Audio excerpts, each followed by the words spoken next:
Puhar was once the center of the Chola world.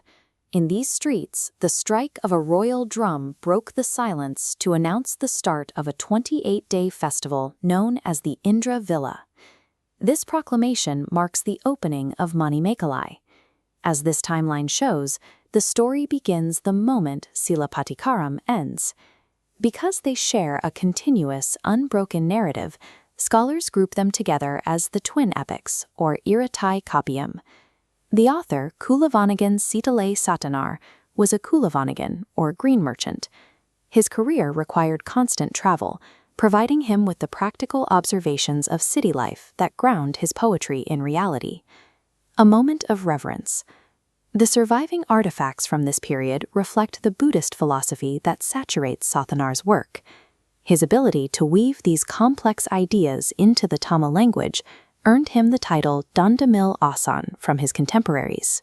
By studying these verses, we are following the specific royal instructions that mobilized an entire ancient metropolis. This illustration captures the moment of proclamation.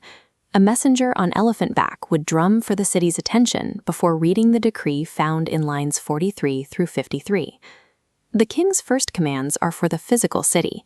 Citizens are told to plant sugarcane and full-grown banana trees along the roads and to set out ceremonial golden pots at their entryways. Identifying the specific nouns is the first step to understanding these lines. For example, Torana Vitiyum refers to the arches and banners draped across the streets. Once the streets are prepared, the focus shifts to the Pattimandapam. These were designated assembly spaces, shown here, where citizens gathered for philosophical and religious debate. The city was engineered to change. Physical decorations transformed the streets, signaling the transition into a month of intellectual and spiritual reflection. Beyond the physical changes, the king issued a social mandate. Under this heading, he orders all citizens to set aside their personal grievances and anger for the duration of the 28-day festival. The proclamation ends with a public blessing. The messenger announces a royal wish for the eradication of disease and the arrival of the rain and prosperity needed to sustain the kingdom. Let's test what you've retained. We just encountered 3 specific ancient words that are frequent targets on exams: thum, vasi, and setram. Do you remember their modern equivalents? Let's check. Thum means fault, or kutram. Vasi is rain, or majai. And setram translates to anger, or sinam. Internalizing these modern definitions ensures you can navigate the original Sangam-era verses without stumbling over the archaic vocabulary.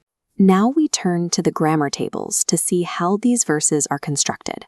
Look at the phrase Turana Vidiyum Tulmaru Kortium. The repeated sound at the end of these connected words classifies this structure as ennumai. We can also break down individual verbs like parapumen. We start with the root word, or pagudi, which is parapu. The suffix min tells us the grammatical function of the word. It is a munnilai eval panmai viguti, indicating a direct command given to a group. Mastering these classifications shows how the language is built, where every suffix and root word has a specific role in shaping the poem's intent. We have tracked the festival from its initial call, from the decoration of the streets to the peaceful assembly of the citizens, and finally to the prayer for rain. These verses reveal that the Indra Villa was more than a celebration. It was a coordinated effort to maintain civic order and social harmony. This summary brings all the data points together. Quadrant 1 covers the author and context. Quadrant 2 outlines the king's commands.